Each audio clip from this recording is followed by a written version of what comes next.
A la hora que digas, Fer. ¿Cómo está mi querida Rocío? Hola.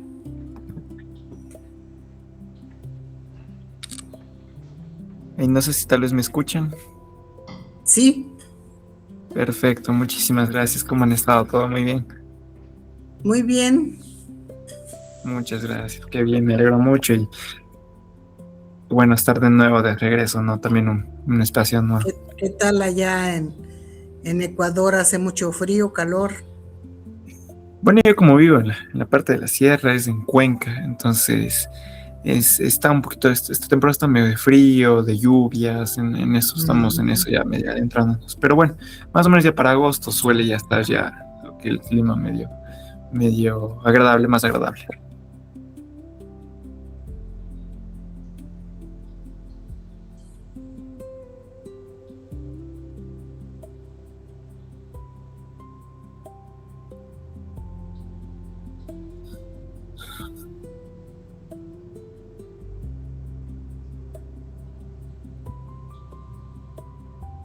Como luego se borran los mensajes, no me mandaste currículum.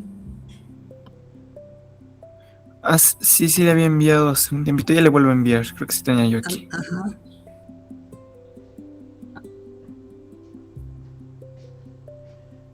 lo ando buscando. Ah, sí, sí, ya vi. A ver,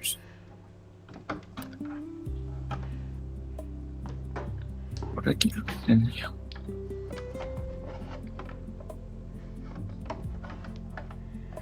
Ah, pero este es el que fue para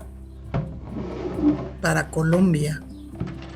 Sí, sí, sí. A ver, yo pienso. A ver, veamos. A Tú ver si dices, es. Fernando,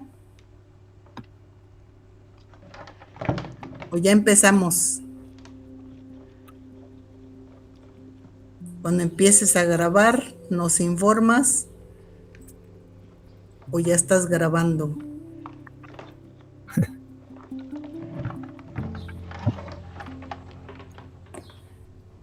Fernando, abre tu micrófono.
Fer, ya empezamos.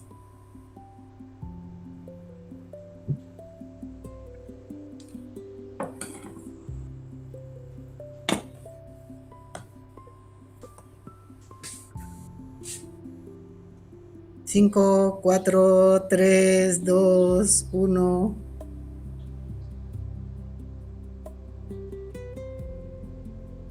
¿Se quedaría congelado? Sí, tal vez puede ser, tal vez no sea un problema por ahí. Fer,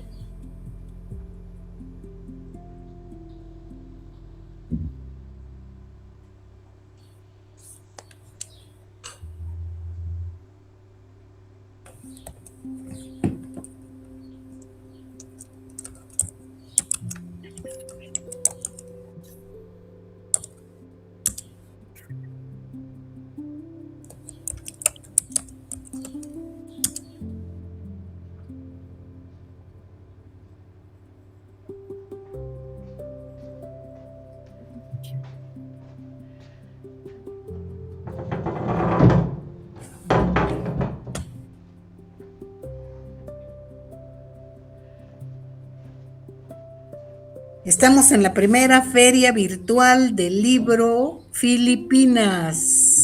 Por primera vez en Filipinas se están llevando a cabo estos programas y esta es una conferencia. Perfecto. Primero, creo que no me queda más que agradecer estos espacios. Realmente son articulaciones académicas que permiten efectivamente la difusión de cierto contenido, y en especial que hemos venido realizando algunas ponencias y algunas conferencias acerca de la historia, un poco la cultura, la tradición, cómo se venía manejando la historia en sí misma de Filipinas. Por lo tanto, creo que es bien importante dar también una parte muy importante dentro de un estado y por lo tanto de la historia de un país, en este caso de Filipinas, y es un verdadero honor compartir estos espacios con la destacada embajadora cultural como lo es Rocío Galicia. Para mí es un placer y la segunda vez que ya compartimos este tipo de espacios y que siempre es una excelente mentora para todos estos mismos eventos académicos, ¿no? Bueno, y desde aquí, desde Ecuador, Déjame mi nombre es Leonardo presentarme. Delgado y por supuesto quisiera invitarles a un viaje, una trascendencia durante el tiempo, mismo que quisiera hacer referencia que es muy importante dentro de un Estado entender cómo es el derecho, la cultura y la soberanía, sobre todo esa soberanía, ese concepto que efectivamente es el poder supremo dentro de una organización, dentro de una institución, dentro de un Estado, que es el poder supremo que recae en manos del pueblo. Pero esto no siempre fue así, ¿no? Recordemos siglo XIII, XIV, XV, XVI, hasta lo que se vino dando esta ruptura, esta disrupción de este concepto que se tenía, que efectivamente la soberanía recaía sobre un solo individuo. Por eso era el soberano, ¿no? En aquel entonces el monarca, aquel persona que efectivamente tenía atribuciones que no le correspondían, opresiones al pueblo que no deberían realizarse de esa manera, y se dio este cambio, este paradigma en la Revolución Francesa, ¿no? Con efectivamente la liberación de la opresión de los pueblos, como ya estaban bastante cansados de todo ese tema, ¿no? Pero sí recuerdas que en la Biblia dice que el pueblo ya estaba cansado de jueces, ya estaba cansado de profetas y pide un rey. Correcto. Pide un rey y entonces Dios les dice, el rey va a tener lo mejor. El rey les va hasta a robar a sus hijas, sus mujeres, sus riquezas. Y el pueblo dijo, no importa, queremos un rey. Y Dios les dio al primer rey, que fue Saúl, escogido por Dios.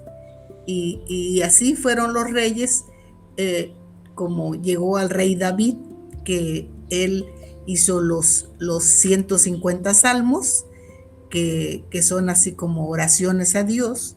Y luego su hijo, que fue el rey Salomón, y pues desde ahí también se dieron cuenta, y de ahí nace, como dice, la corrupción, que los reyes no obedecían o se corrompen con el poder.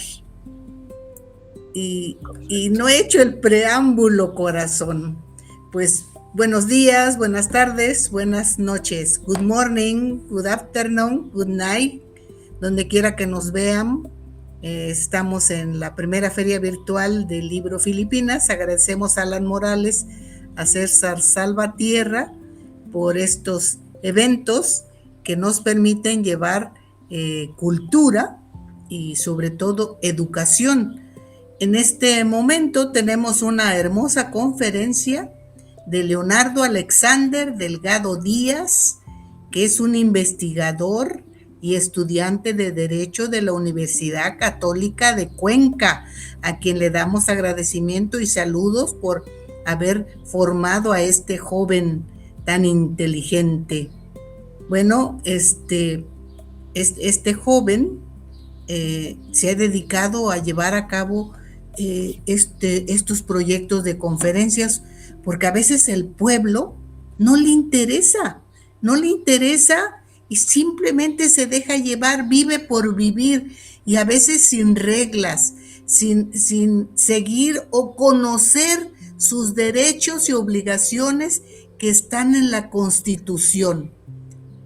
Todos necesitamos reglas, hasta en la casa, ¿verdad? Debe de haber reglas que rige el papá o la mamá con sus obligaciones o sus reprimendas, castigos. Y así lo mismo una constitución, las leyes, el derecho. Y eso nos va a hablar este joven talentoso que bien formado en su universidad y que nos viene a hablar ahora sobre el derecho en Filipinas y que además no nada más el derecho, sino nos va a hablar de la Constitución de Malolos en el año de 1899. Así que tenemos historia para recordar. Y ahora sí, joven, talentoso, licenciado Leo Alexander, adelante con su conferencia. No, muchísimas gracias primero por este pequeño espacio medio de conexión, de nexo, no, le agradezco muchísimo. Como hoy venía medio un poco articulando en este caso de Filipinas, efectivamente hay que recordar muchas partes y sobre todo cómo se venía desarrollando la historia, y creo que es algo muy conveniente, como lo mencionó. A día de hoy estamos en una ola de desinformación, realmente en temas donde desconocemos lo que se venía realizando anteriormente. Pedimos o discutimos temas que ya se han dado hace muchísimos años y que recién pretendemos a día de hoy tratar de dar un contexto cuando ya se realizó hace muchísimo tiempo, y por lo tanto es bien pertinente efectivamente ya en este evento que se venía desarrollando, ya tradiciones, cultura, idioma, música, poesía, y por lo tanto también hay que dar una parte relevante y muy importante, por cierto, en la historia de Filipinas, en la historia constitucional y por supuesto también la historia en base al derecho, ¿no? Que es algo sumamente pertinente tocar estos temas, debido a que si hacemos un viaje para atrás, ¿no?, en el tiempo, y para entender cómo el derecho, y sobre todo en este tema de cultural y como decía, ¿no?, la soberanía, mismo que recayó varios años después ya en el pueblo, es importante hablar sobre este texto jurídico que no es simplemente eso, no es simplemente una conglomeración de normas para validar derechos fundamentales, para dar una estructura a un Estado y por supuesto para darle pesos y contrapesos dentro del Estado para que su poder no sobresalga de los límites que ya están establecidos ahí, ¿no? Entonces, no es simplemente un texto jurídico de aquel entonces, de 1829, sino también es como una nación justamente forja una identidad frente a las vicisitudes que habían en aquel entonces, frente a imperios globales, frente a discernimientos que no le competían a ciertos estados, frente a una irrupción dentro de su cultura, frente a una opresión efectivamente histórica que también recibió este pueblo, y por supuesto utilizando herramientas de civilización, ¿no? O sea, más poderoso que esto no puede existir una constitución. Y por supuesto la costumbre representa que en esta constitución de Malolos primero debemos entender cómo todo esto nos indica que la presencia española durante este archipiélago, en este territorio, era muy importante. Históricamente, Filipinas fue tratado como una colonia española, y esto es completamente verídico, hay demasiados documentos que lo validan. Entonces, es muy importante de recordar que efectivamente, y es una gran de las preguntas que se hace contemporáneas, ¿por qué si Filipinas fue tomado como una colonia española, a día de hoy no se habla el español en Filipinas, o mínimo no como un idioma oficial, ¿no? Porque el idioma oficial actual de Filipinas es el inglés, y por lo tanto, ¿dónde quedó históricamente el español que fue originario en aquel entonces? Entonces, la fascinante es de que por más de 2 siglos el contacto entre Filipinas y la península ibérica fue casi inexistente. En realidad casi no había un tipo de nexo que les conectara, sino más bien la administración y por supuesto el contacto entre estas dos poblaciones se fue más bien realizando por medio de México. Entonces aquí es bien importante, ¿no? Y incluso algo que nos conecta a día de hoy, porque efectivamente Filipinas se conectaba con aquel entonces el reinado de España, se conectaba mediante México. Entonces mediante galeanos, mediante los barcos que transportaban un montón de recursos de aquel entonces que eran muy importantes para la prosperidad de aquel pueblo. Entonces esto se lograba a través de rutas comerciales que eran bastante duraderas, ¿no? Por aquel entonces tomaba un montón de tiempo conectar entre ciudad y ciudad, e importantes durante toda esta historia. Por lo tanto, aquí hay que citar uno de los galeones más importantes de todo esto, es el galeón de Manila, que es bastante recordado, en realidad incluso se citan bastantes libros, debe ser bastante reflexivo acá en este tema, ¿no? Pero este galeano viajaba anualmente conectando todas esas zonas costeras de México y por supuesto Manila. Entonces, yendo como esta ruta comercial en el virreinato de Nueva España, que aquel entonces era en México, ¿no? En aquel entonces sentaba sobre las bases de México, se llamaba el virreinato. Por supuesto, esto genera un fenómeno bastante cultural y lingüístico único, porque algunos historiadores citan que en aquel entonces en Filipinas, si bien se hablaba el español, pero no era un español exactamente como lo tenemos a día de hoy, con ciertos acentos, más bien debería ser algo medio arraigado, con cierta afluencia o corrientes que bañaba desde México. Como era la única conexión posible, entonces debería tener un acento más o menos mexicano o con bastantes condiciones mexicanas, por lo que es bien interesante recordar este tema. Entonces, toda esta corriente que bañaba al lenguaje de aquel entonces debía estar fuertemente influenciada por la zona de que provenía, ¿no? Entonces, el español que llegaba a Filipinas no era puramente el que se estudiaba, el que se hablaba, o el que se predicaba, se promulgaba en España. Más bien era proveniente un poco con fuerte flujo, acento y por supuesto modismos mexicanos, en efecto. Entonces, como viajaba en aquellos galeones, se formó un puente de conexión que duró desde 1563 hasta más o menos 1821, que era la época esta dorada que efectivamente conectaba todas estas zonas y que fue bañando de muchísimas corrientes culturales a ambas. Entonces es bien importante, ¿no?, recordar cómo hubo esta conexión.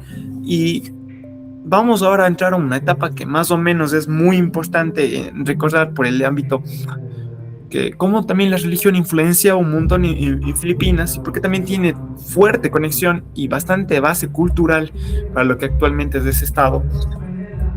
Junto a todos los comerciantes y soldados, todo lo que llegaba ya, todas las personas que arribaban a lo que actualmente es Filipinas, por supuesto, como aquel entonces y el reinado de España, llegaron con misioneros españoles, con la religión para inculcar y para efectivamente promulgar esta nueva religión y que la puedan aceptar todos los civiles de ese territorio, mismos que introdujeron el catolicismo en la región, y su misión principal era predicar la palabra de Dios, la Biblia, y cómo sus poderes podían influenciar en la vida de cada ciudadano. Entonces la corona española tenía una fuerte influencia y una fuerte intención formal de que este nuevo territorio que habían conquistado y que este nuevo territorio que habían descubierto al final también era enseñar el español a los nativos para que puedan entender la Biblia y poder aceptar la religión.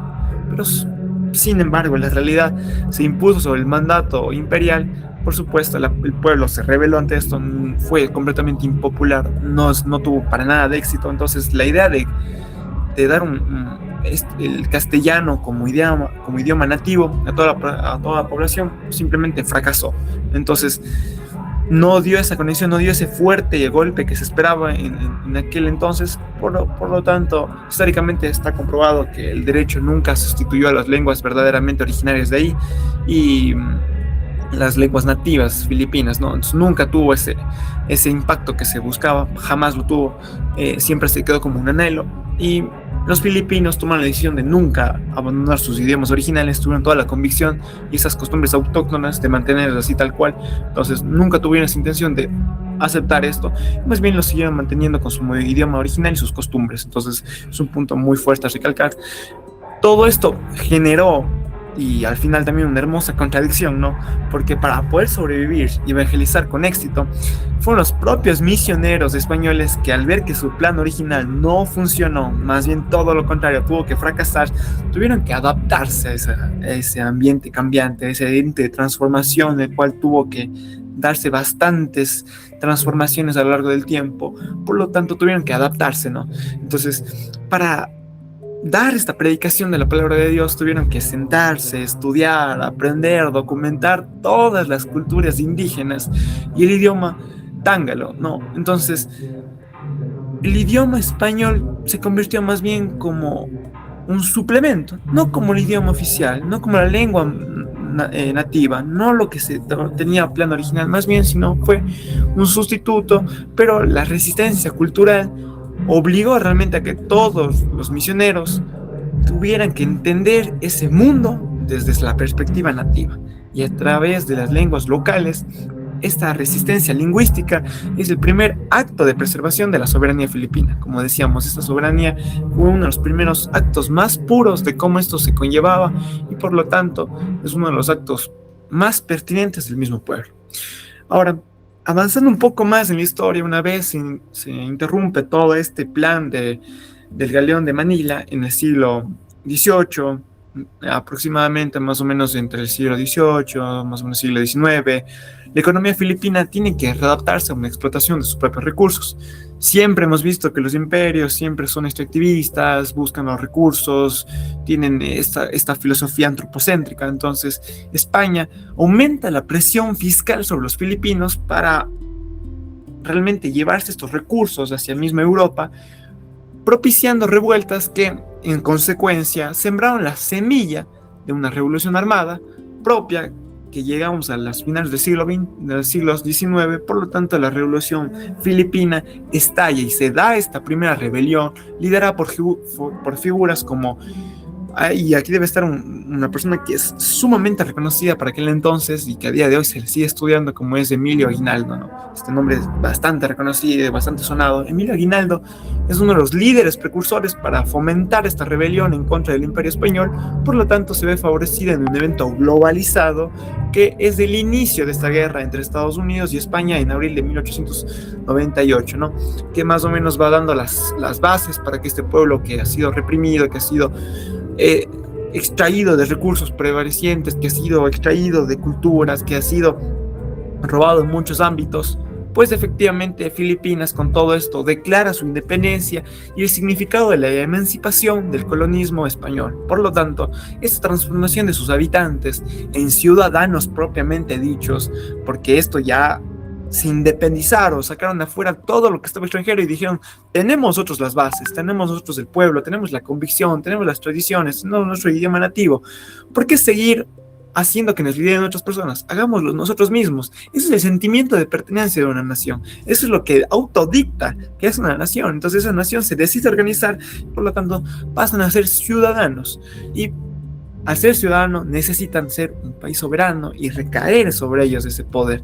Entonces había también en ese tiempo un peligro inminente, ¿no? El Tratado de París de diciembre de 1998, donde la misma España, ignorando por completo las voluntades de los filipinos, de las comunidades, cede Filipinas a Estados Unidos. O sea, realmente le importaba lo que pensaba en la comunidad, lo que pensaba esa población, y cede, por toda la presión que se venía dando por la guerra, cede Filipinas a Estados Unidos durante este tratado, ¿no? Entonces, cuando nace esta nación durante dos imperios que han sido francamente opresores para este pueblo, se negocian el destino, el futuro y los nuevos horizontes a las espaldas de ellos mismos. Y acá, con toda esta problemática que se va dando durante este tiempo, se escribe una constitución para establecer los poderes, para establecer las bases, para establecer los derechos, para establecer propiamente ciertos factores fundamentales para la conglomeración dentro de un estado, dentro de un territorio definido. Y esa es justamente el análisis que vamos a hacer, un análisis dogmático de la Constitución de Malolos de 1899.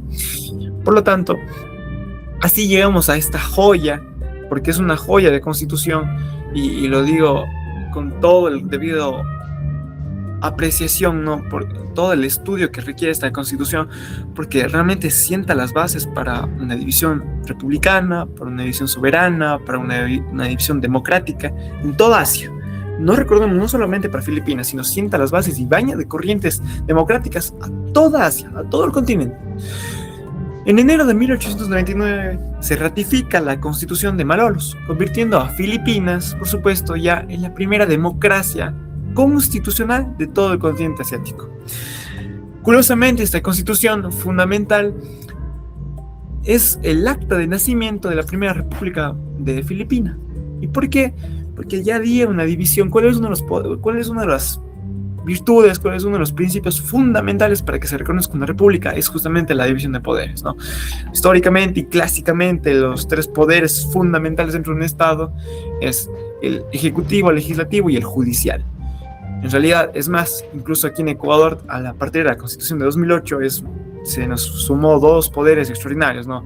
El de control electoral y el de transparencia y control social. Entonces, dando también un mayor énfasis para la participación ciudadana, ¿no? Pero bueno, volviendo a este tema de Filipinas, históricamente estos tres poderes ya se fueron instaurando de forma muy clara en esta constitución, y por lo tanto el acta de nacimiento de esta primera constitución y la primera estado propiamente dicho fue redactada y debatida en lengua española. Eso es muy importante recalcar, porque la primera constitución de Filipinas, que a día de hoy tiene como idioma oficial el inglés, fue escrita en español.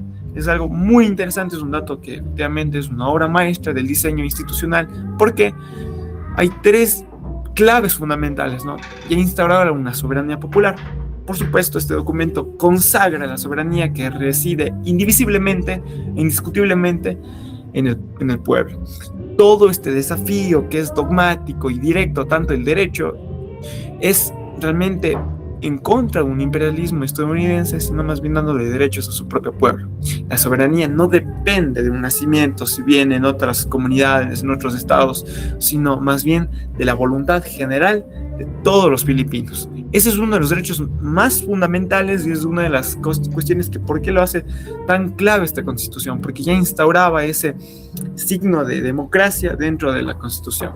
Ahora, había también un debate, ¿no? La iglesia y Estado, porque después también hay muchos estados que después se hicieron laicos para ver esta decisión, ¿no? A ver esta división entre un estado que era indiscutiblemente, inevitablemente también muy arraigado, muy influenciado por la religión.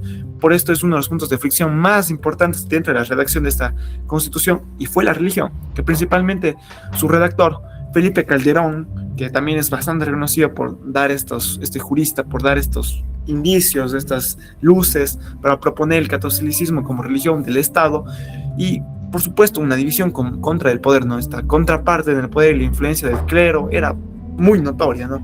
Pero, sin embargo, esta constitución terminó consagrando una separación entre la libertad de cultos, la libertad de religión, la libertad de expresión, y por supuesto rompía con 300 años de tradición católica. Ahora, como un tercer y último punto que quise recalcar muchísimo en esta cuestión es un sistema parlamentario. La Constitución otorgaba poderes inmensos a una Asamblea Nacional, el cual obviamente se abdica a un poder legislativo, y la razón es evitar el poder ejecutivo, que en este caso era el presidente Aguinaldo, se convirtiera en un dictador militar. Querían darle este peso, ¿no? O sea, no darle toda la cancha libre a este presidente, sino más bien darle un sistema de check and balance, como se dice en inglés, ¿no? Estos pesos y contrapesos que son sumamente adelantados para la época y sientan las bases, corrientes e influencia ideológica para lo que vendrá siendo los demás estados y por supuesto en otros continentes. Ahora, quisiera concluir de parte con un poco de reflexión, ¿no? Porque siempre esto es muy importante, reflexionar acerca de esta constitución. Debemos mirar la historia con total honestidad, y eso también nos da a entender, como dice esta frase célebre: el pueblo que no conoce su historia está irremediablemente condenado a repetirla. Por eso la vigencia material de la Constitución de Malolos fue trágicamente efímera. lamentablemente pasó y fue bastante rápida la defunción de la misma. Entonces Estados Unidos no reconoció a la naciente república, sino más bien lo que provocó que en Filipinas se declarara oficialmente la guerra en contra de los Estados Unidos, que fue en junio de 1899. Entonces esta constitución, a pesar de que fue la primera, instauró bases fundamentales, fue derogada, se terminó muy rápido. Sin embargo, su vigencia formal, material, no determinan la grandeza de la misma, porque hay constituciones excelentes que no duraron para nada, y otras que tal vez fueron muy hiperpresidencialistas, vulneraban un montón de derechos, concentraban un montón de poderes, duró un montón de tiempo, pero eso es por el gobierno de turno. Es igual como en Ecuador, una de las constituciones más vanguardistas y que fueron tan importantes dentro de nuestro estado es la Constitución de 1945, misma que al año siguiente fue derogada, a pesar de ser una excelente constitución. Por lo tanto, el verdadero valor dogmático e histórico de una constitución es demostrar al alrededor que efectivamente su estado no es un archipiélago, no es un ente aislado de su pueblo, sino más bien debe ser gobernado por una nueva metrópolis, un nuevo concepto, y debe ser una nación al final también sofisticada, capaz de organizar su propio estado a través de instituciones del derecho. Por lo tanto, hoy, más de dos siglos después, el legado de Malolos nos recuerda que a todos los interesados en este tema, el derecho es la verdadera soberanía que nunca negocia con tratados extranjeros, con partes ajenas al pueblo, sino más bien el que se ejerce, se defiende y, por supuesto, se escribe con la voluntad inquebrantable de su pueblo. Con esto quiero finalizar y agradezco infinitamente este espacio, y con esto quiero finalizar. Muy bien, Leo, me encantó, pero te tengo una pregunta. Yo la vez pasada de tu conferencia anterior te dije que aquí en México el último título de nuestra Constitución mexicana es el 9º y que habla de la inviolabilidad, un solo artículo. Y ese a mí, desde que yo leí, yo era como loquita de que me leía libros hasta inverosímil, ¿no? El libro del directorio de todo el país, era un libro gruesotote, y la Biblia y libros así, o sea, por eso perdí un poco la vista por tanto leer. Mi pregunta, ya porque ya estamos para terminar, ¿qué artículo a ti de la Constitución de Filipinas te ha impresionado como a mí me impresionó este 9º título de la Constitución mexicana? A mí me parece más que impresionante en realidad el primer artículo de la Constitución de Malolos. ¿Por qué? Porque ya para aquel entonces era un artículo sumamente avanzado para la época. Ya sentaba las bases priorizantes para cómo manejar y organizar el Estado. Entonces, para mí es sumamente importante el primer artículo, debido a que ya sienta que efectivamente el pueblo debe ser el priorizante, debe ser el protagonista dentro del Estado. Ya es no es llama la democracia, ¿no? El claro, poder en manos del pueblo. Y a mí la Constitución de México, el primer artículo habla de la libertad, que cualquier persona que vive en estado de esclavitud, al llegar a México, es libre. Y entonces me encantó ese artículo, ¿no? De la libertad. Sí. Y está bien, como dijimos, una constitución es la que debe de, pues, tener los derechos y deberes de los ciudadanos de cada país, según su constitución. Y pues debemos fomentar la lectura de nuestra Constitución para conocer que a veces toda la importancia que no le damos. Debemos conocer nuestras leyes para podernos defender. He visto películas que hasta con la Constitución en la mano, ¿verdad? Actores, ¿no? Protagonistas de películas se han defendido. Dice en este artículo, ¿verdad? Más sobre todo la de Estados Unidos, aquí dice y habla de esto, y luego es libre la persona porque conoce sus derechos. Y eso invitamos a todos a leer su Constitución a defenderse con la Constitución, porque para eso es, ¿verdad? Agradecemos también aparte de a Leonardo Alexander, agradecemos a Alan Morales, que nos permite estos programas, a César Salvatierra, que es un amor de persona, ¿verdad? Que también permite, él es el presidente de la Confederación Internacional del Libro y el presidente de las ferias virtuales mundiales. Así que a ellos dos, a Cheli, que es la que hace los horarios, y a Lourdes, que es la que hace los flyers, y a todos pues los que trabajan para que estas ferias se lleven a cabo, ¿verdad? Que se graben. Le agradecemos a Fernando Castaño de Argentina, que se prestó para esta grabación. Y pues éxitos, y nos vamos pronto a la feria de Jauja, Perú, donde espero que también ahí hables de su constitución o nos des el tema, ¿verdad? Un tema o algún artículo especial, así como te estoy diciendo. Bueno, sí. Nos vemos. Es más incluso tocando el tema de la Constitución de Malolos, otro artículo que me parece fascinante en realidad, y cuando lo leí incluso lo noté, es el artículo el 80, que habla sobre la independencia judicial. Yo creo que eso voy a tocar en la próxima conferencia, solo para dar una breve concepto y para dar una antesala a lo que se vendrá. La independencia judicial es esta facultad que tiene un juez para no tener ninguna influencia tanto interna como externa, y para tomar las mejores decisiones posibles a fin de respetar los derechos constituyentes de la persona. Entonces, por supuesto, creo que esto tocaré más a profundidad, pero ya desde 1829 se hablaba de independencia judicial, la siempre polémica independencia judicial. Sí, a mí me interesa porque pues yo me leí nuestra Constitución y fíjate, se rige nuestro país bajo tres poderes: poder ejecutivo, que son presidentes, gobernadores, ¿verdad? El poder judicial, que es la Suprema Corte de Justicia, la Cámara de Diputados, la Cámara de Senadores, y en los municipios o ayuntamientos era el síndico procurador.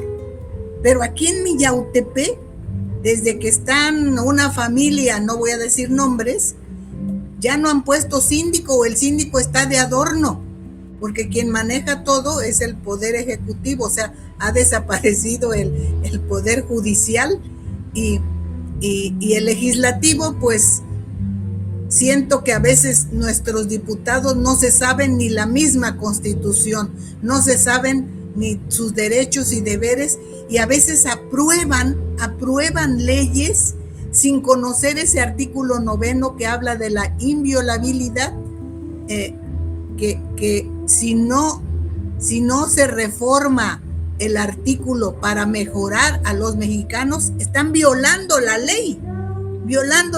Y con esa terminamos, porque el tiempo se ha agotado, ya nos pasamos de tiempo. Vamos a pedirle a Fernando que corte algunos, lo de al principio o algo, que lo arregle. Gracias, Leo. Nos estamos viendo. Muchísimas gracias. Hasta luego. Que pasen muy bien. Muchas gracias. Gracias.